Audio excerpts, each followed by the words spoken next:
नमस्कार, मैं बलजीत ढाका आप सभी का इस प्रेजेंटेशन में स्वागत करता हूं और इस पर्टिकुलर क्लास में हम करने वाले हैं 50 क्वेश्चन जो कि काफ़ी ज़्यादा महत्वपूर्ण होने वाले हैं। आप ध्यान दीजिए, पूरा सीरियस होकर इस प्रेजेंटेशन को देखिए और करने की कोशिश कीजिए। अगर आपने पीछे वाली प्रेजेंटेशन नहीं देखी है तो आप ज़रूर देख सकते हैं। पीडीएफ का भी इस्तेमाल आप ज़रूर कीजिए, रिविजन के लिए बहुत ज़्यादा ज़रूरी होता है। और जिसने अभी तक ये कोर्स ज्वाइन नहीं किया वो ज़रूर ज्वाइन कर ले, और वो ऐप पे भी कर सकता है और वेब पोर्टल पे भी कर सकता है ये कोर्स। तो इसके लिए ज्यादा इंपॉर्टेंट होगा ताकि आप क्वेश्चन को रिवाइज कर पाए, पीडीएफ आपके पास हो, परमानेंट आपके पास में वीडियो हो। चलो, पहला क्वेश्चन आपकी स्क्रीन पे आया है आज की प्रेजेंटेशन का, और पहला क्वेश्चन है consider the following statement with reference to motion of thanks. आपने मोशन ऑफ थैंक्स, धन्यवाद प्रस्ताव है, इसके बारे में काफी ज्यादा सुना होगा। जब भी साल का पहला सेशन होता है तो धन्यवाद प्रस्ताव राष्ट्रपति पेश करते हैं। चलो देखते हैं, स्टेटमेंट देखते हैं। पहले 3 स्टेटमेंट आपके सामने आ गई है और पहली स्टेटमेंट है it is addressed by the president of India. क्या यह राष्ट्रपति द्वारा संबोधित किया जाता है या मोशन ऑफ थैंक्स पेश किया जाता है?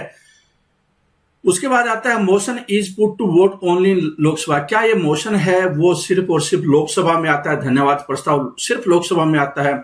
It is addressed by the beginning of every new session of the parliament. कि हर नया सेशन है उसका एड्रेस इसके द्वारा होता है। बताना आपको कि कौन कौन सी स्टेटमेंट, आप इस तीनों स्टेटमेंट को देखिए, ठीक है, और देखिए कौन सी स्टेटमेंट है वो गलत है। ये आप देखिए कि गलत है, वो आपको बताना है कौन सी स्टेटमेंट इसमें गलत है, ठीक है। तो पहली स्टेटमेंट देखिए, it is addressed by the president, राष्ट्रपति द्वारा इसमें पेश किया जाता है और आखिर में प्रधानमंत्री होते हैं वो चर्चा का जवाब देते हैं। पहले डिबेट होती है, मोशन पेश होता है, फिर उसके बाद डिबेट होती है, पक्ष विपक्ष में काफी जोरदार डिबेट होती है, और आखिर में क्या होता है कि प्रधानमंत्री उसका जवाब देते हैं, ठीक है। और उसके बाद में क्या होता है कि वोटिंग होती है। तो motion is put to vote only in Lok Sabha, Lok Sabha नहीं, राज्यसभा और लोकसभा दोनों में होता है। ये स्टेटमेंट तो ठीक थी, ये गलत हो गई, ये दोनों में ही होता है। तीसरा, it is addressed at the beginning of every new session of parliament, ये भी गलत है। एवरी न्यू सेशन नहीं है इसका जो राइट आंसर। पहले देख लेते हैं कि जो गलत कौन सा हुआ, दूसरी और तीसरी। ये देखिए आपके सामने जो इसका सेशन होता है, first session after each general election and first session of every physical year.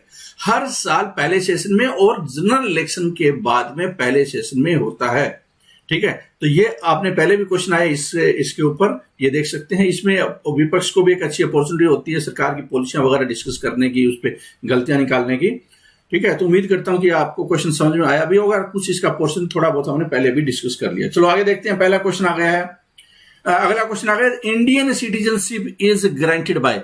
कि भारत की जो नागरिकता है, अगर आपको नागरिकता के लिए अप्लाई करना है तो कहां पे अप्लाई करेंगे? क्या राष्ट्रपति के पास अप्लाई करेंगे, या प्राइम मिनिस्टर में करेंगे, या गृह मंत्रालय आपको नागरिकता देगा, या मिनिस्ट्री ऑफ एक्सटर्नल अफेयर्स आपको नागरिकता देगा? कौन नागरिकता एक्चुअल में देता है, कहां पे अप्लाई करेंगे, कौन से डिपार्टमेंट में अप्लाई करने वाले हैं आप, कौन से मंत्रालय में अप्लाई करने वाले हैं? तो इसका राइट आंसर क्या है कि गृह मंत्रालय होता है वो आपको नागरिकता प्रोवाइड करता है। इसका राइट आंसर क्या हो जाएगा? सी इसका राइट आंसर है। और बर्थ, डिसेंट, रजिस्ट्रेशन और नेचुरलाइजेशन 4 तरीके हैं जिसकी वजह से कि आप नागरिकता ले सकते हैं, देने का तरीका होता है।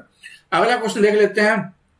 क्वेश्चन है, what is the meaning of state in the constitution? ये बार बार स्टेट आता है वर्ड, राज्य ये करेगा, राज्य वो करेगा। राज्य का मतलब क्या है संविधान में?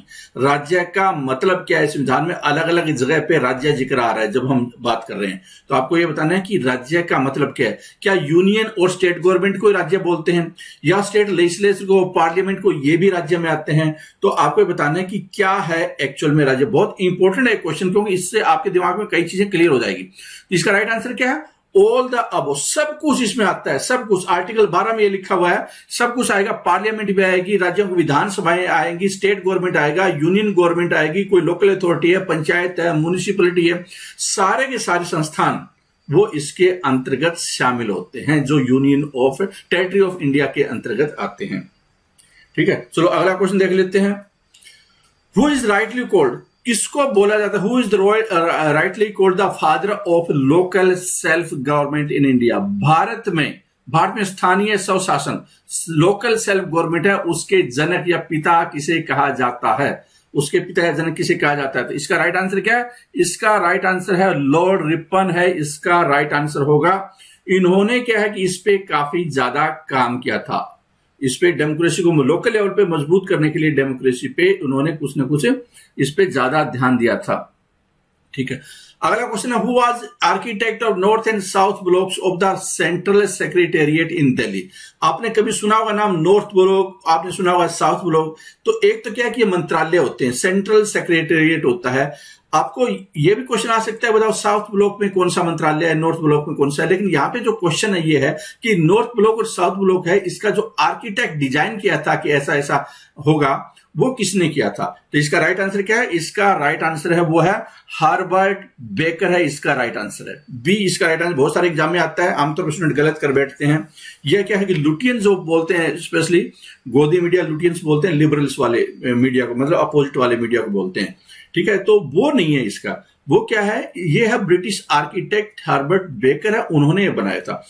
और थोड़ा ये भी ध्यान दे सकते हैं कि होम मिनिस्ट्री और फाइनेंस मिनिस्ट्री वो नॉर्थ ब्लॉक में आता है और उनका ऑफिस है, और prime minister office, external affairs ministry और डिफेंस मिनिस्ट्री है साउथ ब्लॉक में आते हैं।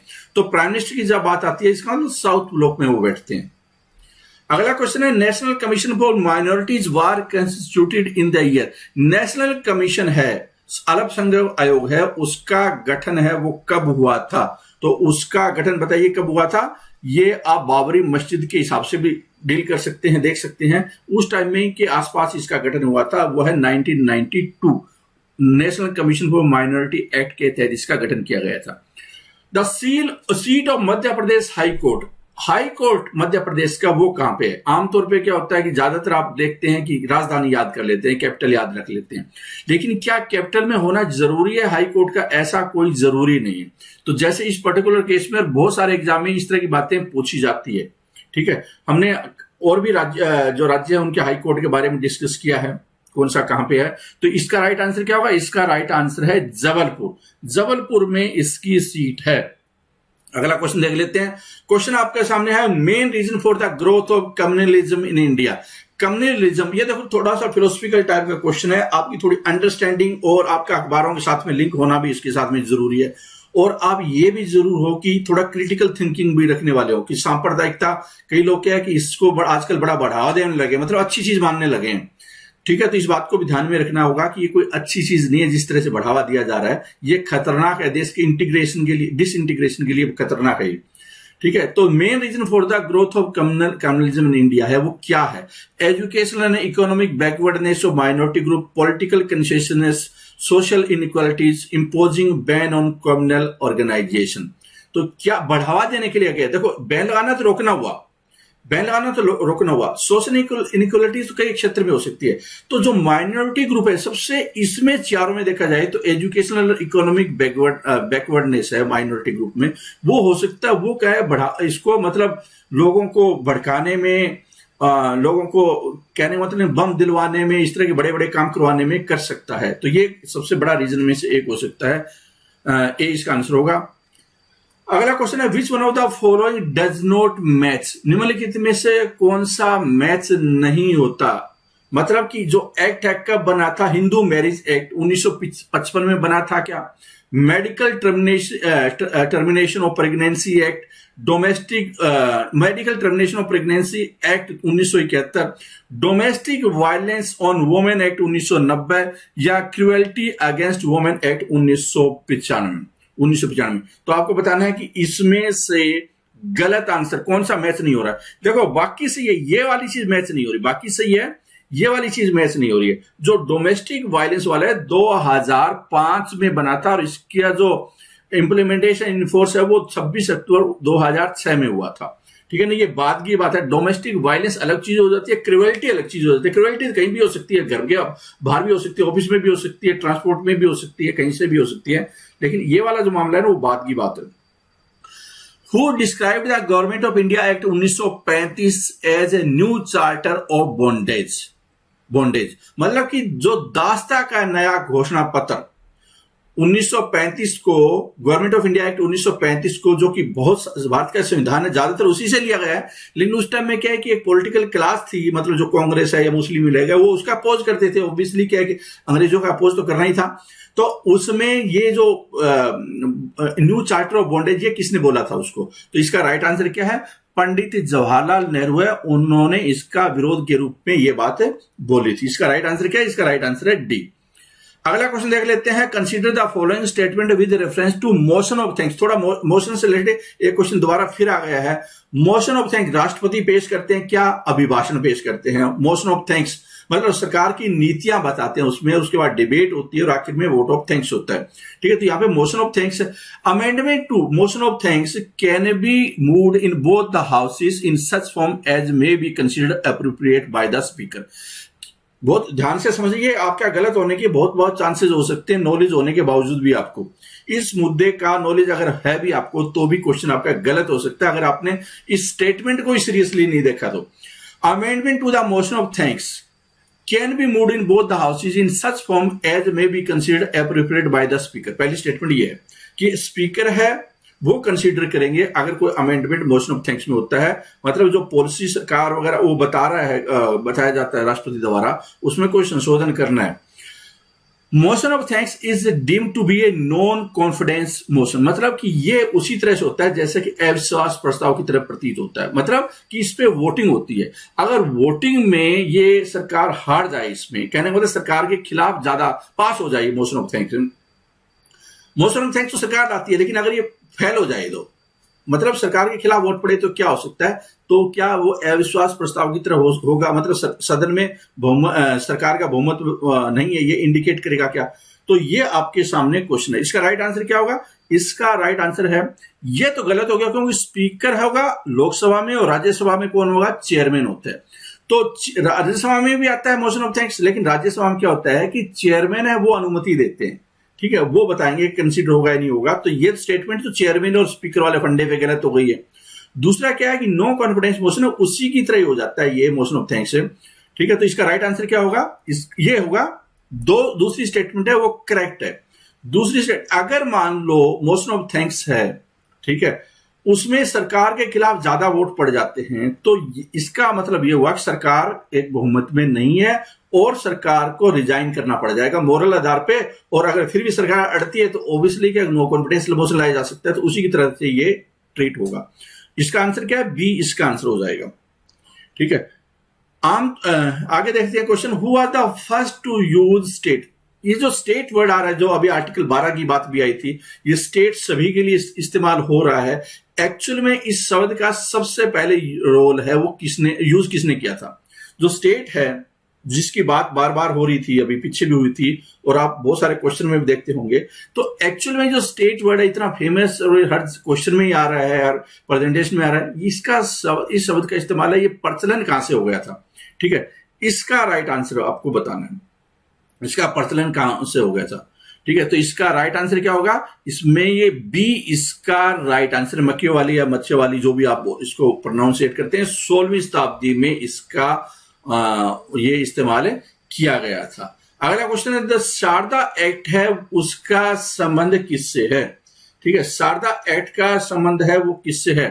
ठीक है, क्या उसका शेड्यूल ट्राइब्स को आगे बढ़ाने में है, या फिर क्या है कि माइनॉरिटी को आगे बढ़ाने में, चाइल्ड मैरिज के साथ में, या इंपावरमेंट ऑफ वुमेन, किसके साथ में इसको हम एसोसिएट करते हैं? इसका संबंध किससे है? तो इसका राइट आंसर क्या होगा? इसका राइट आंसर है चाइल्ड मैरिज के साथ में। चाइल्ड मैरिज के साथ में है। ओरिजिनली इसको शारदा एक्ट को child marriage and restraint act 1929 भी बोला जाता था, जिसके तहत इस एक्ट में जो लड़कियां हैं उनकी एज 14 साल और लड़कों की 18 साल फिक्स की गई थी। बाद में उसको चेंज करके अमेंड करके 18 और 21 कर दिया गया। 18 साल और 21 कर दिया गया। सोचिए कि 14 साल भी एक टाइम में लीगल थी। ठीक है, what is the plural voting system? आपको बताना है कि what is the plural voting system. ये क्या है? अब ये क्या है? बहुल मताधिकार प्रणाली के। तो देखिए क्या, all the citizen cast 3 votes each, 3 vote एक बंदा डालेगा। Eligible voter exercise 1 vote and some voter with specific qualification cast more than 1 vote की। कुछ लोग ऐसे भी होंगे कि जो एक से ज्यादा वोट डालेंगे, जो स्पेशल लोग कहलाएंगे। फिर क्या हायर ऑफिशियल वाले लोग हैं वो एक से ज्यादा वोट डाल सकते हैं क्या? Candidates themselves cast more than 1 vote की कैंडिडेट एक से ज्यादा वोट डाल सकते हैं। तो एक्चुअल में प्लूरल वोटिंग सिस्टम है वो है क्या? वो प्रक्रिया किसको बोलते हैं? तो इसका राइट आंसर क्या होगा कि एलिजिबल वोटर है वो एक्सरसाइज करते हैं 1 वोट, और कुछ एक वोट है जिनको स्पेशल क्वालिफिकेशन है, आमतौर पर प्रॉपर्टी के आधार पे होती है, तो उसको ज्यादा वोट है वो दिए जाते हैं। और ये क्या है कि मतलब ब्रिटेन में 1948 से पहले ब्रिटेन में भी थी। सोचिए, ब्रिटेन अपने आप को डेमोक्रेसी का चैंपियन भी बोलता है, लेकिन वो यहां भी वो प्रथा थी। जिनके पास एक से ज्यादा इलाकों में कंस्टिट्यूंसी में प्रॉपर्टी थी, वो लोग एक से ज्यादा वोट डाल सकते थे। तो प्रॉपर्टी के आधार पे आमतौर पे ये होता है, ठीक है। जुडिशियल रिव्यू आपने सुना होगा कि जुडिशियल रिव्यू उस चीज का हो गया, प्रियम्बल का जुडिशियल रिव्यू कि बदल सकते हैं, इसमें संविधान में संशोधन कर सकते हैं नहीं कर सकते, फंडामेंटल राइट में संशोधन कर सकते हैं नहीं कर सकते, जुडिशियल रिव्यू होना, ठीक है। तो ये एक्चुअल में इसका मतलब क्या है? आपने जुडिशियल रिव्यू की तो बहुत बात सुनी होगी, लेकिन इसमें एक्चुअल में मतलब क्या है जुडिशियल रिव्यू का, तो ये आपको इसमें बताना है। तो बताइए कि क्या एक्चुअल में इसका मतलब होगा। Right of the judiciary to advise the president on constitutional matter, क्या उसको बोलेंगे कि जुडिशरी का राइट है प्रेसिडेंट को महत्वपूर्ण मामलों में सलाह देना। Power of judiciary to pronounce upon the constitutionality of laws pass by legislature and order issued by the executive, कि सरकार द्वारा या लेजिस्लेचर द्वारा जो ऑर्डर या कानून बनते हैं उसका ये टेस्ट करना कि ये जो कॉन्स्टिट्यूशन है उसके मुताबिक है या नहीं है, उसको जुडिशियल रिव्यू बोलते हैं। तो ये स्टेटमेंट आगे पढ़ने की चाहिए तो आप पढ़ लीजिए, लेकिन यही एक इसकी राइट स्टेटमेंट है। बी इसका आंसर हो जाएगा, बी इसका आंसर हो जाएगा। तो अगर देखें, right of the parliament to ask judiciary to review its own judgement in view of the popular resentment, ये तो कोई स्टेटमेंट ही नहीं है, ये तो ऐसा कुछ स्टेटमेंट नहीं है, थैंक यू स्टेटमेंट है, ठीक है। तो बी इसका राइट आंसर है कि जो भी कानून बनते हैं विधानसभा में बनते हैं या पार्लियामेंट में बनते हैं, वो क्या संविधान के मुताबिक है या नहीं है, जुडिशरी उसका कर सकती है, ठीक है, चाहे वो कानून हो या एग्जीक्यूटिव ऑर्डर हो। In parliament the chief spokes person of the government on matter of general policy is, कि सरकार की तरफ से मुख्य या प्रमुख प्रवक्ता के रूप में काम करने वाले कौन है पार्लियामेंट में। सरकार को पार्लियामेंट में रिप्रेजेंट कौन करते हैं, सरकार की पॉलिसियों को रिप्रेजेंट कौन करते हैं, यह क्वेश्चन आपके सामने है। तो इसका राइट आंसर क्या है? इसका राइट आंसर है वो है कि प्राइम मिनिस्टर है, वो स्पोक्स पर्सन कहलाते हैं सरकार के, ठीक है। तो इसका आंसर क्या हो जाएगा? बी इसका आंसर है, ठीक है। अगला क्वेश्चन देख लेते हैं। Which one of the following financial power is not enjoyed by the governor, governor के पास कौन सी ऐसी फाइनेंशियल पावर नहीं है जो नीचे दी हुई है। बताइए कि all demands for grants are presented before state legislature on the recommendation of the governor, कि गवर्नर की रिकमेंडेशन के बाद में राज्य का जो विधानमंडल है, राज्य की जो विधानसभा है, वहां पे डिमांड्स फॉर ग्रांट पेश की जाती है।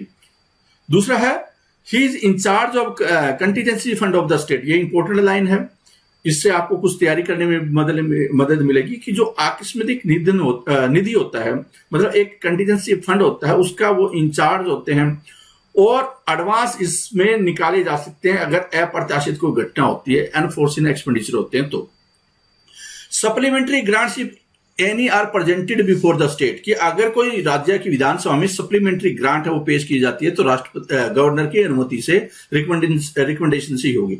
और अगली स्टेटमेंट है चौथी, he can order the reduction of salary and allowance of the state civil servant during the president rule in the state, कि वो ऑर्डर पास कर सकते हैं सैलरी और अलाउंस कम करने के, कौन प्रेसिडेंट रूल होता है उस टाइम में, प्रेसिडेंट रूल के टाइम में सैलरी कम की जा सकती है, क्या ऐसा है क्या? तो इसका राइट आंसर क्या होगा? राइट आंसर है वो है डी, ये पावर नहीं है इनके पास, ये पावर नहीं है। ये क्वेश्चन आपको ये मदद भी करेगा कि उनके पास कौन कौन सी पावर है, ऊपर वाली तीनों पावर है, तो अगर आप तीनों याद रख लेते हैं तो आपको अंडरस्टैंडिंग करने में फाइनेंशियल पावर क्या उनके पास में ज्यादा मदद मिलेगी। वो सैलरी वैली कम नहीं की जा सकती।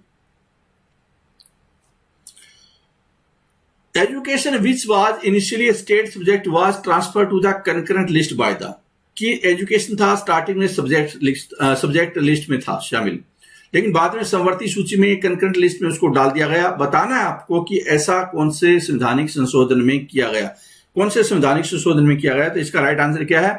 42वें 42nd अमेंडमेंट में यह संशोधन किया गया, ठीक है, 1976 में इंदिरा गांधी के टाइम में। और देयर आर, देखो ये जो सब्जेक्ट थे 5 सब्जेक्ट है वो स्टेट से कंकरेंट लिस्ट में आए थे। 5 सब्जेक्ट कौन कौन से? एजुकेशन है फॉरेस्ट कंकरेंट लिस्ट में, weights and measures concurrent list में, protection of wild animals and birds और एडमिनिस्ट्रेशन ऑफ जस्टिस, ये सारे कंकरेंट लिस्ट में है अभी, और 5 सब्जेक्ट ये पहले सब्जेक्ट लिस्ट में होते थे, तो ये आप याद भी कर सकते हैं उस हिसाब से।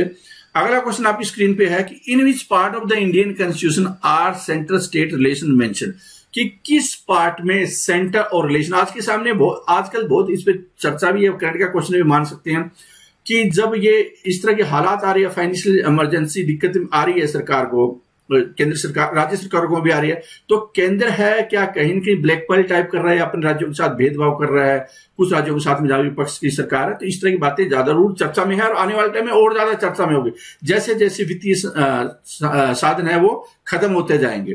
तो इसका राइट आंसर क्या होगा? इसका जो राइट आंसर है वो है, ये है आपका 11,245 से लेकर 255 है आर्टिकल, उसमें इसका वृत्तांत है, तो इसका राइट आंसर हो जाएगा ए। अगले क्वेश्चन पे आ जाते हैं कि on which of the following grounds can a जज of supreme court be impeached, supreme court के जज के खिलाफ जो महाअभियोग का प्रस्ताव लाया जाता है वो कौन से ग्राउंड हो सकते हैं?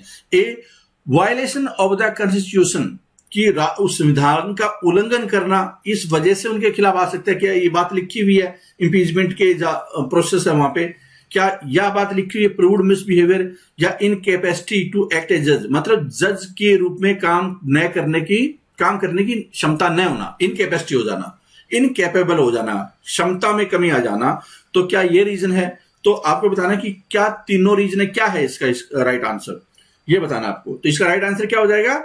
इसका राइट आंसर है डी, ठीक है। अगर वो प्रूव्ड मिसबिहेवियर है या इनकैपेसिटी है जज की, तो उसके खिलाफ ये लाया जा सकता है इम्पीचमेंट, ठीक है ना। तो आमतौर पर क्या होता है स्टूडेंट, ऐसा भी सोच सकते हैं कि वायलेशन ऑफ द कॉन्स्टिट्यूशन, ऐसा नहीं है, ये काम तो जो जुडिशरी है ना, ये उसका अधिकार है ये बताना कि वायलेशन, वरना क्या हर बंदा ही अपने अनुसार फैसला नहीं हुआ, सरकार चाहेगी कि मेरे अनुसार फैसला नहीं हुआ तो संविधान का वायलेशन हुआ, विपक्ष बोलेगा वायलेशन हुआ, तो वायलेशन के केस में नहीं हो सकता ये। वायलेशन के केस में तो क्या हो सकता है कि राष्ट्रपति, गवर्नर, इनको हटाया जा सकता है कि उन्होंने या प्रधानमंत्री को वायलेट किया, ठीक है। लेकिन जो इनकैपेसिटी और मिसबिहेवियर है ना, इस केस में लागू होता है। हालांकि ये बहुत बड़ा वेग टर्म है, इसमें भ्रष्टाचार वगैरह पता नहीं कुछ भी आ सकता है, ठीक है। अगला क्वेश्चन है कि which of the following from the constitution of India is or are specially relevant to the social justice and empowerment. क्या क्वेश्चन है कि निम्नलिखित में से which of the following from the constitution of India is or are specially relevant to social justice and empowerment, मतलब आपको जो सामाजिक न्याय और सशक्तिकरण है या एम्पावरमेंट है, वो कौन सा क्या चीज प्रोवाइड करती है? लोगों को सामाजिक न्याय मिले, लोगों को एम्पावरमेंट मिले, मतलब लोगों को आजादी मिले, काम करने की आजादी मिले, वो चीजें कहां से मिलेगी? क्या चीज संविधान में ऐसी है जो चीज दी हुई है? तो इसका राइट आंसर क्या हो जाएगा? देखो प्रियम्बल है वो सोशल जस्टिस की, इकोनॉमिक जस्टिस, पॉलिटिकल जस्टिस, तीनों टाइप की जस्टिस की बात कर रहा था, ये तो बिल्कुल सही होगा। पहला किसमें है, चलो छोड़ते हैं। अब फंडामेंटल राइट क्या, पॉलिटिकल जस्टिस की बात करता है, मतलब वो आपको अधिकार देता है, इंपावर करता है, ठीक है। Directive principle of state policy, social और इकोनॉमिक जस्टिस की बात कर रहे हैं, तो ये जो पहला, चौथा, पांचवा ये करेक्ट है। और ये वाली चीजें ना, ये तो आर्टिकल है कि ये भारत होगा और इस तरह से बातें हैं, तो वो कोई ऐसी चीज नहीं प्रोवाइड कर रहा जिसमें कि सोशल जस्टिस इंपावरमेंट की बात है। तो राइट आंसर क्या हो जाएगा? इसका राइट आंसर हो जाएगा पहला, चौथा, पांचवा, सी इसका राइट आंसर है, ठीक है। अगला क्वेश्चन देख लेते हैं। अगला क्वेश्चन है, अगर किसी को थोड़ा और पढ़ना है तो पीडीएफ में जो एक्सप्लेनेशन कुछ डिटेल में दी हुई है, वो सारी चीज मत्था हमारे 2-4 बार एक बार रीडिंग करे तो उसको सारी चीजें क्लियर हो जाएगी। Who gave the idea of A cabinet dictatorship, किसने ये आइडिया दिया? कैबिनेट, किसका आइडिया है या कैबिनेट को डिक्टेटरशिप बोला गया? मतलब कैबिनेट ही सारे फैसले करती है, कैबिनेट है वो बहुत सारी चीजें कर सकती है, तो डिक्टेटरशिप का भी काम कर रही है किससे? ये बात बोली किसने? Cabinet dictatorship. Who gave the idea, ये आइडिया वहां कहां से आया कि ये उसका विचार था, ठीक है। तो इसका राइट आंसर क्या होगा? इसका राइट, और ये इस तरह के क्वेश्चन स्टूडेंट को परेशान कर सकती है क्योंकि इसमें रट्टा चाहिए, ठीक है। इसका राइट आंसर है ए। इसका राइट आंसर क्या है? ए। रामसे मूर का आपने नाम सुना होगा, ब्रिटिश के ये थिंकर थे प्रोफेसर रामसे मूर। उन्होंने डिस्क्राइब किया था इस वर्ल्ड को, अपनी कोई किताब थी हाउ ब्रिटेन इज गवर्न, तो उसमें उन्होंने इस सिस्टम को बोला था कि is a dictatorship only qualified by publicity, कि भले ही चुनी हुई सरकार लग रहा है, लेकिन एक्चुअल में डिक्टेटरशिप टाइप का रोल भी करते हैं। The president of USA appoints supreme court जजेस। The president of USA appoints Supreme Court judges with the Senate consent at his discretion, with the consent of the House of Representatives, या none of these। बहुत interesting question है कि जो America के राष्ट्रपति है supreme court को जज को अपॉइंट करते हैं, कि क्या करते हैं नहीं करते। पहली बात तो ये बात है कि नन ऑफ दीज, इसमें भी ऑप्शन है सीनेट की कंसेंट चाहिए अपने विवेकाधिकार से, या with the consent of the house of representative. सोचिए कि डोनाल्ड, जो कि आमतौर पर बोलते हैं कोरोना ठीक हो जाएगा अगर कीटनाशक पी लेते हैं, तो जो अमेरिका के प्रेसिडेंट है वो बोलते हैं कि कोरोना जैसी बीमारी ठीक हो जाएगी कीटनाशक पीने से, या क्या है कि माइक्रोवेव के सामने खड़ा कर दो किसी को तो कोरोना मर जाएगा। कहने का मतलब है कि इस तरह की बेहुदासी बात करने वालों के पास में अगर ये पावर आ जाए, क्योंकि राष्ट्रपति वो चुने हुए हैं तो पावर आ भी सकती है। तो देखिए क्या है इस तरह का मामला कि जो सुप्रीम कोर्ट के जज है किस किस को बना सकते हैं, वो बिल्कुल उनके पास पावर है with the senate consent. Right, इसका आंसर क्या होगा? ए इसका राइट आंसर है। ठीक है, तो आप सोच सकते हैं, और सिंपल मेजोरिटी से इसका मतलब क्या है कि अगर देखा जाए जुडिशरी में काफी ज्यादा सही है। फिर voting is system of dictatorship, the process by which the voter exercise their right to vote, process of selecting representatives, universal adult franchising। Voting क्या है? बड़ा इंटरेस्टिंग क्वेश्चन है ये भी, और फिलोसफिकल टाइप का क्वेश्चन। आमतौर पर स्टूडेंट इसमें लपेटे में आ जाते हैं। स्टूडेंट क्या होते हैं कि ऐसे क्वेश्चन में फंस जाते हैं। ठीक है, और इस तरह क्वेश्चन को मतलब ठीक करने के लिए और ज्यादा स्टडी की जरूरत होती है, सिर्फ रट्टे मारने नहीं। मतलब काफी ज्यादा स्टडी की हो, कई किताबें पॉलिटिकल साइंस टाइप की पढ़ी हो, तो वो उस बच्चे के काबू आ जाएगा। फिर ये तो ये एक्चुअल में वोटिंग है वो क्या है, मतदान क्या है? क्या सिस्टम ऑफ डिक्टेटरशिप, या process by which voter exercise the right to vote, या प्रोसेस ऑफ सिलेक्टिंग रिप्रेजेंटेटिव्स, या यूनिवर्सल अडल्ट फ्रेंचाइज। इसमें से क्या है? तो इसका राइट आंसर क्या है? राइट आंसर है इसका सी, प्रोसेस ऑफ सिलेक्टिंग रिप्रेजेंटेटिव। ये इसका राइट आंसर है। इसकी डेफिनेशन क्या है कि voting is a method for a group such as meeting or electorate in order to make a collective decision or express an opinion, usually following discussion, debates or election campaign. Democracies elect holders of high office by voting. तो आप इसको ऐसे भी मान सकते हैं कि जैसे कि मान लो पार्लियामेंट में एक बिल आता है, ठीक है, बिल के ऊपर वोटिंग होती है, तो वोटिंग क्या एक रिप्रेजेंटेशन बताती है कि किसकी कम है रिप्रेजेंटेशन, किसकी ज्यादा है। वोटिंग ये डिसाइड करती है, वोटिंग ये प्रोसेस बताती है कि रिप्रेजेंटेशन है ये 10 मतलब 50% से ज्यादा रिप्रेजेंटेशन है तो कोई चीज पास हो जाती है, कम है तो वो एक रिप्रेजेंटेशन का तरीका है voting. In the parliament what is the meaning of government bill? Parliament में ये भी एक फिलोसफिकल टाइप का क्वेश्चन है जिसमें कि कुछ स्टूडेंट लपेटे में आ सकते हैं। पार्लियामेंट में क्या है क्वेश्चन कि पार्लियामेंट में गवर्नमेंट बिल होता है, वो क्या है उसका मतलब? Bill presented by the ruling party member, bill approved by the government, only the prime minister presents the bill, A bill introduced by any minister in the either house of the parliament. कि किसी भी मंत्री द्वारा सरकार के किसी भी house में पेश करना बिल कहलाता है। ठीक है, तो क्या ये बात करेक्ट है? क्या ये बात करेक्ट है? तो इसका राइट आंसर क्या होगा? अगर आप इसका एक उल्टा अर्थ है ना, गवर्नमेंट बिल होता है, दूसरा प्राइवेट मेंबर बिल होता है। अगर प्राइवेट मेंबर बिल है वो दिमाग में आ गया तो इसका राइट आंसर दे देंगे। तो इसमें क्या होता है, सरकार का कोई बंदा होगा ना, मंत्री होगा, जिसका डी आंसर हो जाएगा। ठीक है, अगर आपने प्राइवेट दो टाइप के बिल, प्राइवेट मेंबर बिल और गवर्नमेंट बिल, तो आपके काबू आ जाएगा ये क्वेश्चन।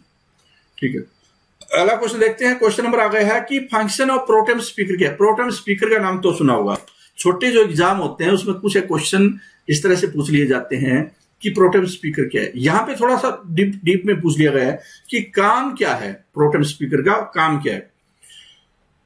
अच्छा, इसके आपके पास ऑप्शन है वो ये है कि check if election certificate of members are in order, कि जैसे कोई एमपी बनता है उसको चुनाव आयोग सर्टिफिकेट देता है, उनका चेकिंग करता है वो, क्या ऐसा है? फिर है कि प्रोसीडिंग ऑफ द हाउस है, हाउस का कामकाज चलाता है जब स्पीकर नहीं होता है, उसको प्रोटेम स्पीकर बोलते हैं। फिर तीसरी बात है कि जो मेंबर्स होते हैं उनको शपथ दिलाता है, और जब तक कि वो रहता है रेगुलर स्पीकर इलेक्ट नहीं होता तो।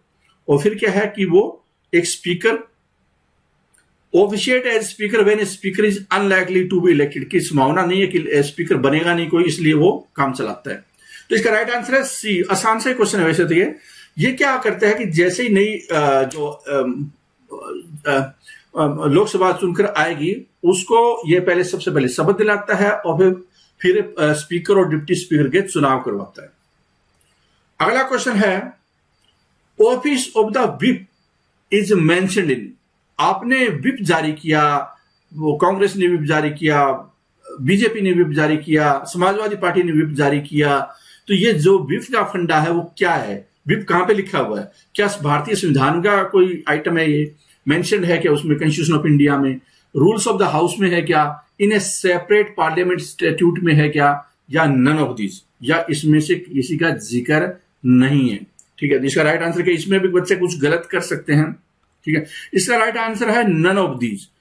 ये एक पार्लियामेंट्री कन्वेंशन है, बहुत सारी चीजें पार्लियामेंट के कन्वेंशन से चलती है, तो उसमें से एक ये है।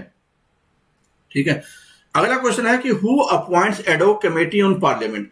पार्लियामेंट में एडॉक कमेटी है वो कौन अपॉइंट करता है, स्पीकर ऑफ लोकसभा क्या, चेयरमैन ऑफ राज्यसभा क्या, और या बोथ ए एंड बी। तो बताइए कि एडॉक कमेटी अस्थायी कमेटी होती है, ठीक है, जो कि किसी खास काम के लिए बनाई जाती है। ठीक है, खास काम के लिए बनाई जाती है, उसको एडॉक कमेटी बोलते हैं। तो बताओ कि क्या कौन अपॉइंट करता है। इसका राइट आंसर क्या होगा, सी इसका राइट आंसर है। अगर लोकसभा का मामला है तो स्पीकर, राज्यसभा का मामला है तो chairman.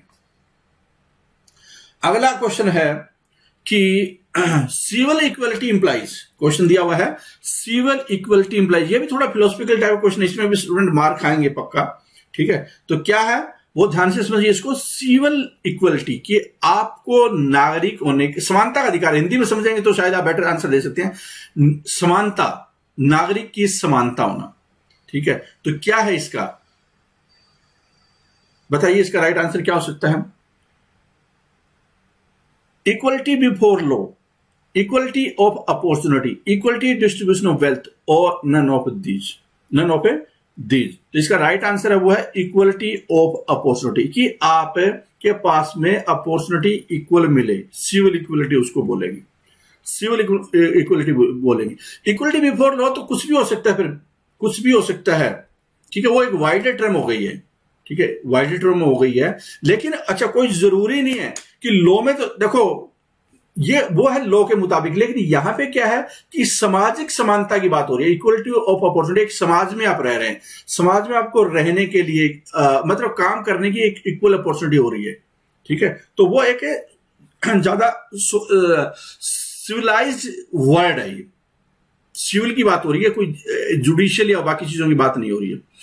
Civil equality means the people who are within specific society have same status. अगर आप इसकी डेफिनेशन देखें तो same status with respect to civil rights, freedom of speech, equal access to some of the social goods and services. Article 15 of the constitution state that no person shall be discriminated on the basis of religion, race, caste, sex, place of birth. तो ये सारे जो है आपके, वो आपको civil rights या civil equality की बात आ रही है। ठीक है, सिविल राइट या सिविल इक्वलिटी की बात आ रही है।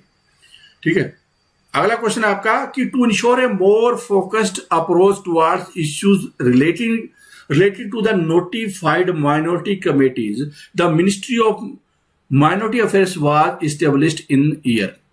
क्वेश्चन क्या है कि पहले जो अल्पसंख्यक समुदाय है उनके लिए अलग से मंत्रालय नहीं होता था, इसके लिए एक अलग से मंत्रालय बना। आपको यह बताना है, और क्यों बना, ताकि फोकस ज्यादा किया जा सके ऊपर।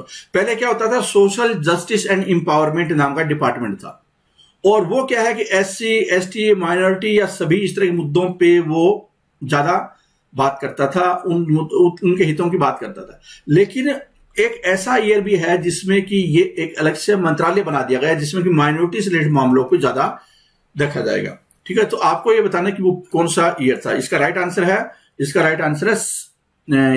हो जाएगा सी। ठीक है, इसका राइट आंसर क्या है, सी इसका राइट आंसर है। और इसमें जो मंत्रालय है ये क्या है कि जैसे मुस्लिम है, क्रिश्चियन है, बुद्धिस्ट है, सिख है, पारसी है, जैन है, इनके मामलों को ये देखता है। क्वेश्चन नंबर आ जाता है 1081 और क्वेश्चन में दिया हुआ है, it shall be the endeavour of every state and every local authority within the state to provide adequate facility for instruction in the mother tongue at the primary stage of the education to children belonging to linguistic minority group. आपने ये सुना होगा, ठीक है ना, क्या कि हर राज्य का और हर लोकल अथॉरिटी का ये कर्तव्य है या प्रयास होना चाहिए कि उनको मदर टंग में पढ़ने की, प्राइमरी स्तर पर प्राइमरी एजुकेशन में मदर टंग से पढ़ने की उनको फैसिलिटी मिले।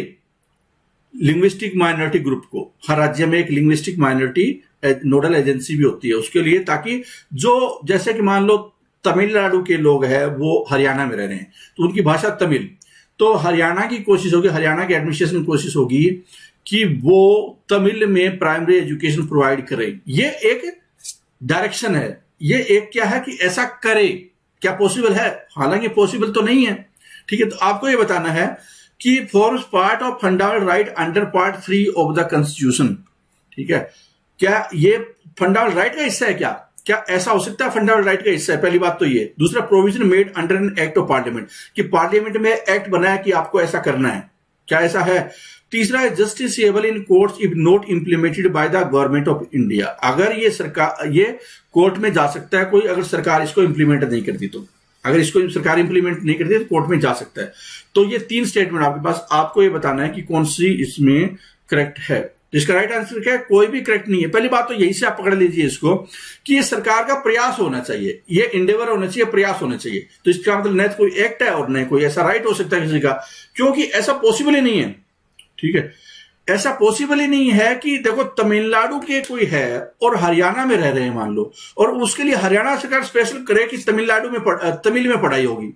भाई वो अपने वालों के लिए कर ले, वो थोड़ी है क्या? अपने वालों के लिए तो हो नहीं रही। तो ऐसे तो कोई तमिल का होगा, फिर कोई यूपी का होगा, कोई बिहार का होगा, कोई मतलब आंध्रा का होगा, तो ऐसे तो इम्पॉसिबल ही है। कितने संसाधन लगेंगे, कितने टीचर लगेंगे, कितने स्कूल खोलने पड़ेंगे? पॉसिबल ही नहीं है। तो कहने का मतलब है कि कुछ एक ऐसी चीजें हैं जो कि संविधान में लिखी हुई है, कोई यूज ज्यादा हो नहीं रही है उनका, ठीक है। तो डी इसका आंसर है, ठीक है। और आपने ये पढ़ा भी होगा ना, ये वैसे कॉन्स्टिट्यूशनल वो है, कॉन्स्टिट्यूशनल बॉडी है इसकी, लिंग्विस्टिक माइनॉरिटी की। और ये कौन से आर्टिकल में? ये आर्टिकल है 350A में, 350A में और 17 भाग 17 में ये है। और डायरेक्टिव प्रिंसिपल, ये एक किस्म से डायरेक्टिव है। एक तो होता है वो डायरेक्टिव प्रिंसिपल डीपीएसपी वाला, एक इसके अलावा भी संविधान में एक ऐसा पार्ट भी है जो पार्ट 4 के अलावा भी डायरेक्टिव प्रिंसिपल है। वो वाले जो इंस्ट्रक्शन है ना, वो इसमें शामिल है, ठीक है। ये बात पहले भी हमारे क्वेश्चन में आई हुई है कि directive principle of state policy मतलब पार्ट 4 है, उसके अलावा भी कुछ एक ऐसे हैं जो संविधान में उनका जिक्र है, जिसमें 350A, ये आर्टिकल जरूर याद रख लेना आप। Direct legislation in Switzerland has, direct legislation Switzerland में क्या होता है कि लोगों कानून बना देते हैं। मतलब कोई मामला है, लोगों के सामने रखा जाता है, लोग वोट डालते हैं, कानून बन जाता है, ठीक है। तो इसमें क्या है कि जो लेजिस्लेशन है या जो प्रक्रिया, कानून की प्रक्रिया, वो कैसी होती है फिर? तो इसका राइट आंसर क्या होगा? एक नेचुरल ग्रोथ है। ये नेचुरल ग्रोथ है, थोड़ा पॉलिटिकल टर्म है, नेचुरल ग्रोथ है, और कोई ज्यादा इसको आप बहुत ही वो न लें, ठीक है। In Switzerland direct legislation has a natural growth और a Bryce says that its ratio of the soil, there are institutions which like plants flourish only on their hillside and under their own sunshine। मतलब क्या इसका कि जो democracy है उसी के अंदर ही जैसे लोगों की मानसिकता, लोग जैसे चाहते हैं वैसे ही कानून बन जाते हैं, ठीक है। तो उस रूप में इसको रखा गया है। क्वेश्चन नंबर आ जाता है 1083, विच of the following article deal with the method of impeachment of the president of India. आपको बताना है कि जो इम्पीचमेंट होता है, राष्ट्रपति का महाभियोग चलाया जाता है, तो उसका आर्टिकल कौन सा है, किस आर्टिकल के जरिए इम्पीचमेंट है वो किया जा सकता है। तो इसका राइट आंसर क्या होगा? ये आपके रट्टे वाला क्वेश्चन आ गया, आर्टिकल नंबर 61। तो ऐसे में भी कुछ बच्चे हैं वो कहीं कहीं लटड़ा जाते हैं। तो कॉम्बिनेशन रखना चाहिए। आप यूपीएससी का एग्जाम दे रहे हो, स्टेट का दे रहे हो, कोई ये जो आर्टिकल है ना, आप इससे भाग नहीं सकते, ये भी याद रखने हैं। जैसे इकोनॉमिक्स में भी आंकड़े याद रखने होते हैं, बायोलॉजी में भी चीजें याद रखनी होती है, तो याद करना एक ऑफिसर की क्वालिटी, इससे भागने की जरूरत नहीं है।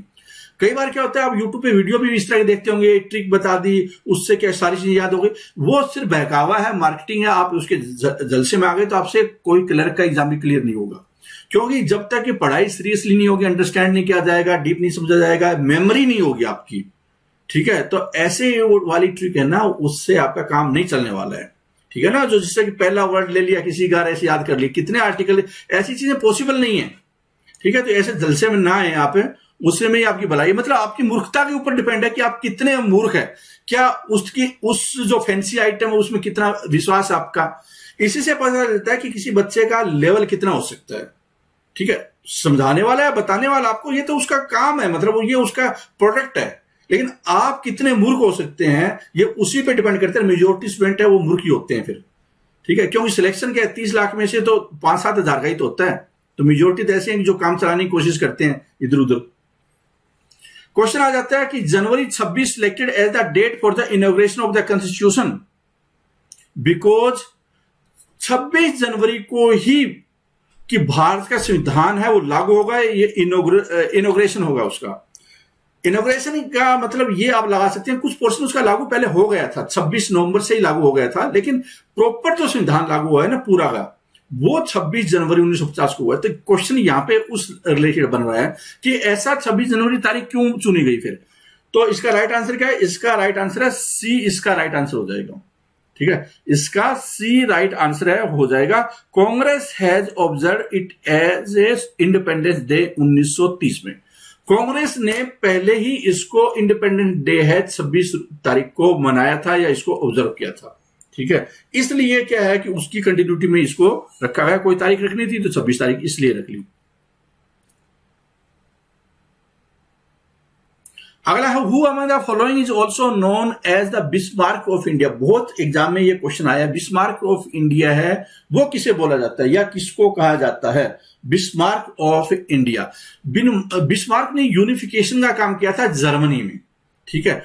तो यूरोप में वो एकीकृत या यूनिफाइड के लिए जाने जाते हैं, यूनिफिकेशन के लिए जाने से चीजों को जोड़ने के लिए जाने जाते हैं। तो भारत में भी क्या है कि किसने ज्यादा रियासतों को इकट्ठा करके और एक देश में पिरोने की कोशिश की या कामयाब हुए और स्ट्रांगली कामयाब हुए, तो इसका राइट आंसर क्या होगा ये आपको क्वेश्चन बताना है, ठीक है। तो इसका राइट आंसर क्या है? इसका राइट आंसर है सी, इसका राइट आंसर होगा। आप चाहें तो गूगल करके थोड़ा और पढ़ लीजिए, जिससे कि आपको कुछ एक स्ट्रॉन्ग जो नेता हैं उनके बारे में कुछ एक आइडिया हो जाए कि बिस्मार्क है वो क्या इतने बड़े थे। सरदार पटेल है, उनको साथ कंपेयर भी किया जाता है। इंडिया में सरदार पटेल है, वो भी एक मतलब नेहरू के बराबर के लगभग अस्थित थे। तो आप थोड़ा पढ़ सकते हैं चाहे तो, ठीक है, अपने इंटरेस्ट के लिए भी और एग्जाम पॉइंट ऑफ व्यू से भी। ये 1890 में या 1871 से लेकर 90 है, 20 साल के आसपास जर्मनी के चांसलर रहे हैं, ठीक है, मतलब जर्मनी के स्टेट हेड रहे हैं, आप ये बोल सकते हैं। Who said that oh this respectable democracy I love you, ठीक है, मतलब कि कहीं ना कहीं जो ये वर्ड है, ठीक है, ये पोइटिक वर्ड है। मतलब डेमोक्रेसी को लोग मजाक में ले लेते हैं, लेकिन फिर भी क्या है, बहुत बढ़िया चीज है। बहुत सारे लोग डेमोक्रेसी है उसके मजाक उड़ाते हैं, नेताओं का मजाक उड़ाते हैं, लेकिन फिर भी ये बेस्ट है।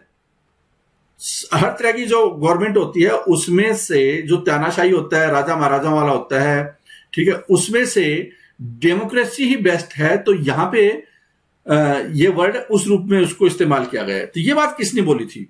ये बात किसने बोली थी? तो इसका राइट आंसर क्या होगा? इसका है जीबी शाह है, उन्होंने ये बात बोली थी। जॉर्ज बर्नार्ड शॉ, जिसको कि वो एक किस्म से वो पॉलिटिकल एक्टिविस्ट भी थे, क्रिटिक भी थे, प्ले राइटर भी थे, कई चीजें का काम करते थे और वो आयरिश थे। Popular sovereignty rule by people was advocated by. Popular sovereignty rule by the people. Rule by sovereignty क्या होती है कि उसके मामलों में कोई हस्तक्षेप न करे। पॉपुलर सोवरेनिटी का मतलब है कि लोगों के पास पूरा राइट है, लोग रूल डिसाइड करते हैं।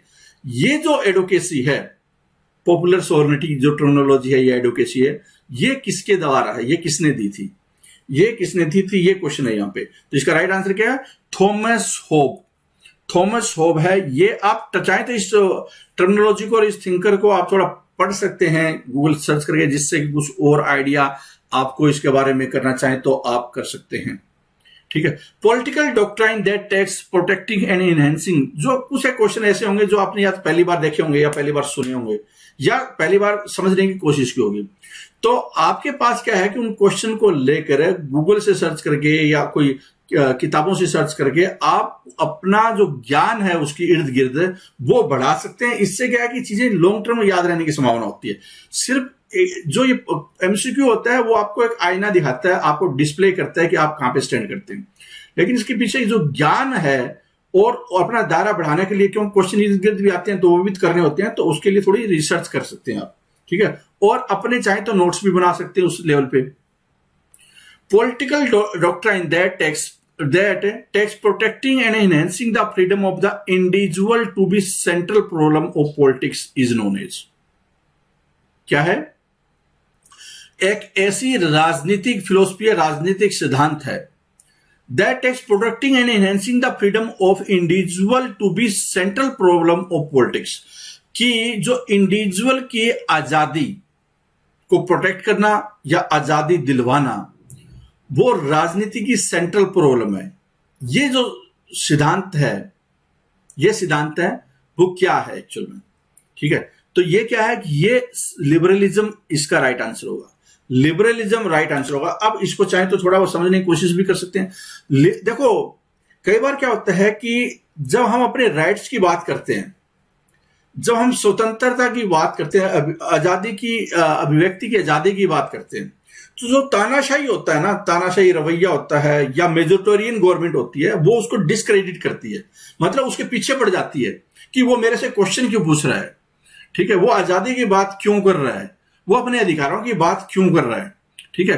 तो एक्चुअल में क्या है कि जो पॉलिटिक्स होते हैं ना, वो उस जो पॉलिटिकल क्लास है, आप बोल सकते हैं कि उस तरह की जो पॉलिटिक्स, उनके लिए सिरदर्द बन जाती है, वो उनके लिए वो सिरदर्द बन जाती है। जैसे कि अगर हम बात करें चाइना जैसे देश की बात करें, अगर वहां पे लोग बोले कि ये हमारा राइट है, हमें राइट दो, अपनी आजादी दो, हमें राइट टू इंफॉर्मेशन दो, कितने कोरोना से मरे ये एग्जैक्ट बताओ, तो सरकार के लिए सिरदर्दी हो जाती है। तो आप बोल सकते हैं कि वो चीजें जो सरकार के लिए सिरदर्द बने। इंडिया में भी ऐसा हो सकता है ना कि जैसे कि मान लो कोरोना के मामले में पीएम केयर फंड है, अब जनता उठकर यह पूछे कि भैया पीएम केयर फंड में कितने पैसे आए उसका हिसाब दो, किस कहां पे लगे, कहां पे लगे उसका हिसाब दो। तो इसका मतलब क्या है कि टेंशन हो जाएगी सरकार को, तो सरकार को टेंशन हो जाएगी। ठीक है। तो इस चीज से जो राजनीति है ना, वो थोड़ी दुखी होती है लिबरलिज्म से। वो कोशिश करती है कि ऐसे लोगों को, मतलब उसको नीचा गिरा दो। ठीक है। तो वो कोशिश होती है।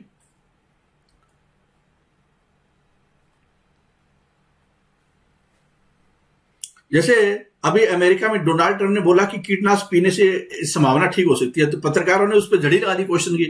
तो उन्होंने फिर बाद में बोला कि ये मैंने तो मजाक किया था। तो फिर पत्रकार बोलते हैं भैया हमारे साथ ही मजाक कर रहा था, इतने लोग मर रहे हैं यहाँ पर, आपको मजाक की पड़ी हुई है। तो कहने का मतलब है कि बहुत अनकंफर्टेबल सरकार को कर देना। ठीक है। तो वो लिबरलिज्म होता है। A bill passed by parliament is sent to the president for his assent. एक बिल है, पार्लियामेंट से पास होता है और राष्ट्रपति के पास अनुमति के लिए भेजा जाता है। तो आपको बताना है कि निम्नलिखित में से कौन सा ऑप्शन है वो करेक्ट नहीं है, ट्रू नहीं है। तो या he may sign it, he may amend it, he may return to parliament for reconsideration, या he can withhold his assent. ये चार ऑप्शन है, क्या इनमें से कौन सा वो नहीं कर सकता? चार ऑप्शन में वो कौन सा नहीं कर सकता? क्या राष्ट्रपति है कोई बिल में संशोधन कर सकता है? बिल में संशोधन नहीं कर सकता। वो या साइन करेगा, वो वापस भेजे, या एसेंट को विदहोल्ड कर ले, रोक ले, लेकिन वो अमेंड नहीं कर सकता, अपने हिसाब से नहीं बना सकता। अपने हिसाब से बनाना है पार्लियामेंट की क्या जरूरत है फिर? क्वेश्चन नंबर आ जाता है 1090, the first Indian person to be inducted into the viceroy executive council. Viceroy की एग्जीक्यूटिव काउंसिल, आप बोल सकते हैं वाइसराय की कैबिनेट के रूप, कैबिनेट आज के टाइम में कैबिनेट होती है ना, तो उस तरह से मंत्रिमंडल, उसमें पहले इंडियन कौन थे जो कि इंडक्ट किया गया था वाइसराय की एग्जीक्यूटिव काउंसिल में? तो इसका राइट आंसर है वो है सी। इसका राइट आंसर है सी। इसका राइट आंसर सत्येंद्र सिन्हा या सत्येंद्र प्रसन्नो सिन्हा, इसका राइट आंसर होगा। 1861 की बात है, ये इंडियन काउंसिल एक्ट 1861 1961 में सत्येंद्र प्रसन्न राव सिन्हा है, वो फर्स्ट इंडियन मेंबर थे जो वाइस राय की एग्जीक्यूटिव काउंसिल में इंक्लूड किए गए थे। 1091 क्वेश्चन नंबर, और क्वेश्चन क्या दिया हुआ है कि constitutionalism denotes the principle that the government derives authority from a body of fundamental law and is limited by it। बहुत ही इंटरेस्टिंग और थोड़ा डीप में क्वेश्चन है, समझना है इसको, ठीक है। थोड़ा फिलोसफिकल टाइप के, जहां पे फिलोसफी टाइप की बात आती है तो आपको थोड़ा सीरियस होना पड़ेगा। क्या है जो संविधानवाद है, मतलब जहां कॉन्स्टिट्यूशनलिज्म की बात होती है, कॉन्स्टिट्यूशन की बात होती है, उसकी बात आ रही है। संविधानवाद का सिद्धांत क्या है? क्या बताता है कि गवर्नमेंट है derive its authority from the body of fundamental law and is limited by it. दूसरी बात क्या दी हुई है कि fundamental right in Indian constitution helps in enforcing the philosophy of constitutionalism. संविधानवाद को ये मजबूत करती है, ये फिलोसफी को मजबूत करती है। क्या फंडामेंटल राइट है वो जो संविधान में दिया हुआ है। तो बताओ कि क्या कौन सी स्टेटमेंट सही? इसका राइट आंसर क्या होगा? इसका दोनों ही सही है। जो संविधान को मजबूत करता है, या क्या है कि सरकार संविधान से पावर ड्रॉ करती है ना, उसमें जो फंडामेंटल लॉ है, या इसमें संविधान में उस लॉ को लिमिट करने की कोई चीज है, उससे कहीं ना कहीं सरकार है वो अपनी पावर ड्रॉ कर रही है, ठीक है। तो आप इसको ये बोल सकते हैं इस दूसरे शब्दों में कि संविधान है उसके अनुसार चलना सरकार को, और उसमें फंडामेंटल राइट का रोल होना वो इंपॉर्टेंट है संविधान को बनाने में। अगर फंडामेंटल राइट नहीं है तो संविधान है उसका कोई ज्यादा औचित्य नहीं है फिर, ठीक है। फिर उसको संविधानवाद है उसको नहीं बोलेंगे, वो तो फिर एक ऐसे ही डॉक्यूमेंट हो गया। अगला क्वेश्चन है कि state is a necessary evil is associated with. State है एक आवश्यक बुराई है, इज एसोसिएटेड विद, उसका संबंध है वो किसके साथ में। यह भी बहुत बढ़िया क्वेश्चन है, आप इसको समझने की कोशिश कीजिए। बहुत जगह पे आपने ये वर्ड पढ़ा होगा, state is a necessary evil. कुछ बच्चे हैं जो ऐसे लिखते हैं, उसमें भी इस कोट का इस्तेमाल करते हैं, state is a necessary evil. जहां पे फंडामेंटल राइट की बात आती है, या कहीं ना कहीं क्या है कि जो मीडिया की बात आती है, या कहीं कहीं जो राइट्स की बात आती है, तो जहां पे ऐसे लिखना होता है, बहुत सारे बच्चे ये कोट है अक्सर यूज कर लेते हैं, state is a necessary evil. इसका मतलब क्या है? ठीक है, ये क्या है कि जो आपके राइट्स होते हैं ना, इंडिविजुअलिज्म के साथ में इसका संबंध है, ठीक है। इसका राइट आंसर क्या हो जाएगा? इसका राइट आंसर है ए है, ठीक है। इसका राइट आंसर क्या है? Principle of individualism is also called लेजे फेरे in French language, which means leave the individual alone. मतलब कि अगर स्टेट उनके मामलों में दखल अंदाज न करे, इंडिविजुअलिज्म का कॉन्सेप्ट क्या है? इंडिविजुअलिज्म का कॉन्सेप्ट है कि स्टेट है वो मतलब उसके मामलों में हस्तक्षेप न करे, वो उसको अनुसार ही चलने दे, ठीक है। अगर उसके मामलों में हस्तक्षेप करता है तो एक किस्म से बुराई है ये, ठीक है, ये बुराई है। इंडिविजुअल की जो फ्रीडम होती है, जो लिबर्टी होती है, वो स्टेट है कोशिश करता है उसको रोकने की, आजादी को थोड़ा रोकने की कोशिश करता है, ठीक है। लेकिन स्टेट का होना भी जरूरी है। अगर अथॉरिटी न हो, आज के टाइम में जैसे कि जो पूरे वर्ल्ड में कोरोना फैला हुआ है, तो ऐसे हालात में अगर स्टेट काम न करे अपना, तो लोग तो अपने हिसाब से चलने लग गए, तो बात बनेगी नहीं। कंट्रोल करना भी जरूरी है, दोनों का बैलेंस होना जरूरी है। लेकिन थ्योरी क्या है इंडिविजुअलिज्म की, कि इंडिविजुअल की एक आजादी है, उसमें स्टेट है एक बुराई है। चलो आगे देखते हैं कि legislative council can delay the enactment of money bill for a period, maximum period of, कि जो विधान परिषद है, बहुत इंटरेस्टिंग क्वेश्चन है, बहुत सारे बच्चे इसको गलत कर देंगे, बहुत सारे बच्चे इसको गलत कर देंगे, ठीक है। क्यों करेंगे तो मैं भी वो भी बताऊंगा कि आपको यह बताना है कि जो लेजिस्लेटिव काउंसिल है बिल को इनेक्ट करने में कितना डिले कर सकती है। तो इसका राइट आंसर क्या होगा? ये 14 दिन होगा। वो साधारण बिल है जो कुछ बच्चे के दिमाग में आएगा 4 महीने वाला फंडा, ये 4 महीने वाला फंडा इसके ऊपर लागू नहीं है। ये 4 महीने वाला एक साधारण बिल पे होता है। यहां पे मनी बिल की बात हो रही है, तो ये मनी बिल है ना, उसमें कोई पावर नहीं है उसके पास में।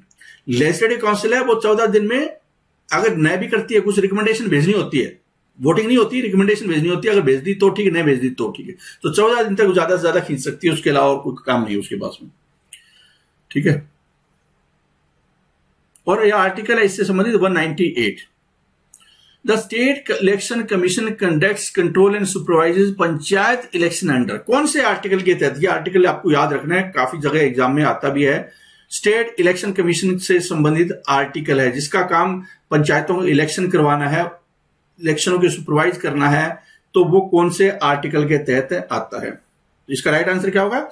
इसका राइट आंसर है आर्टिकल 243 के है, इसका राइट आंसर होगा। The state-wise allocation of seats in Lok Sabha is based on 1971 census. Up to which year does this remain intact?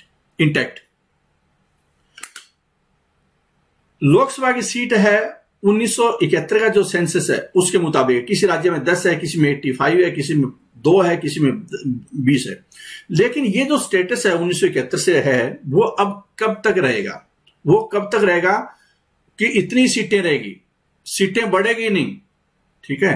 पहले क्या होता था, जनसंख्या के अनुसार बढ़ जाती थी, लेकिन एक कोई ना कोई कंट्रोल तो करना ही था इसके ऊपर। तो अब इतनी सीटें रहेगी, तो इसका राइट आंसर क्या है? इसका राइट आंसर है 2026 तक, आगे फिर बढ़ाया जा सकता है, लेकिन 2026 तक इतनी रहेगी। और ये 2000, देखो पहले एक्ट बना था 42nd, जो 42वां संवैधानिक संशोधन था, उसके तहत एक इस पे फ्रीज लगाया गया था कि आगे नहीं बढ़ा सकते आप। 1971 में जो हो गया। फिर उसके बाद 2001 में लगाया गया कि 2026 तक नहीं बढ़ा सकते आप, जो हो गया। तो ये 84 अमेंडमेंट, ये भी कई बार आ जाता है।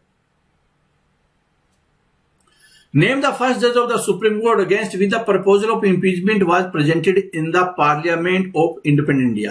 कि ऐसे जज का क्या नाम है? पहले जज बने हैं सुप्रीम कोर्ट के, जिनके खिलाफ की महाअभियोग है वो आया था, प्रपोजल आया था पार्लियामेंट में, और उस जज का नाम क्या है, ये आपको बताना है, ठीक है। तो इसका राइट आंसर क्या? आसानी है, वैसे तो सभी बच्चों ने पढ़ा ही होगा।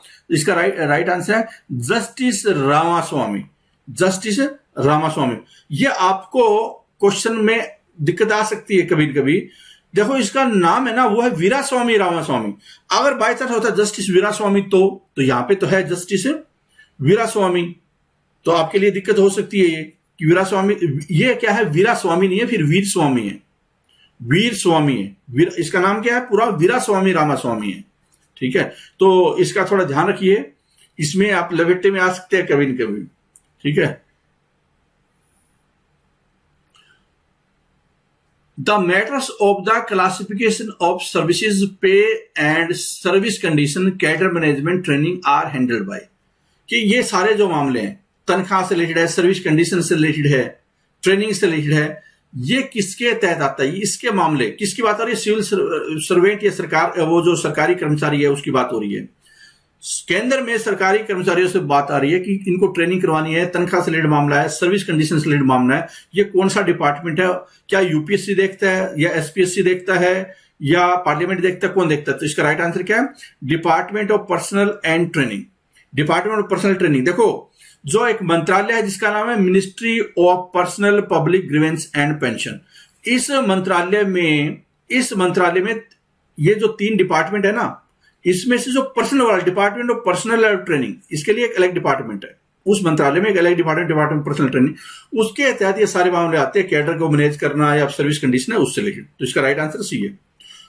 Violation of rule of law, violation of, ठीक है, violation of rule of law arises mostly from lack of check and balances, executive quasi judicial power, limited franchise और डेलीगेटेड लेजिस्लेशन, ठीक है।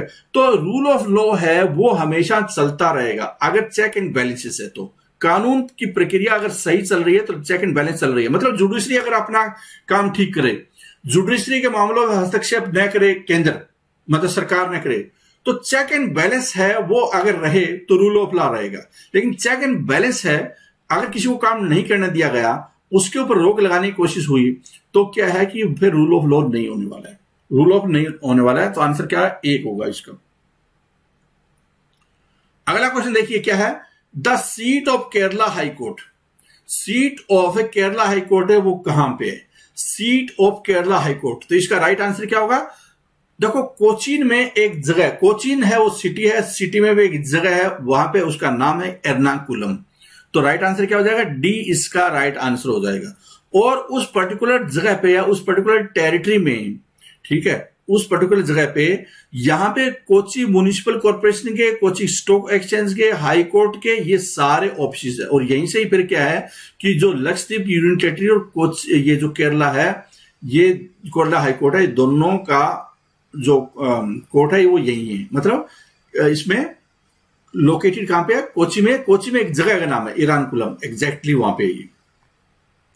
The social contract theory deals with, social contract theory है, उसका संबंध है वो किससे है, सोशल कॉन्ट्रैक्ट थ्योरी का संबंध किससे है। तो इसका राइट आंसर क्या हो जाएगा, सोशल कॉन्ट्रैक्ट थ्योरी है उसका ओरिजिन ऑफ द स्टेट से संबंध है, ओरिजिन ऑफ द स्टेट से संबंध है, ठीक है।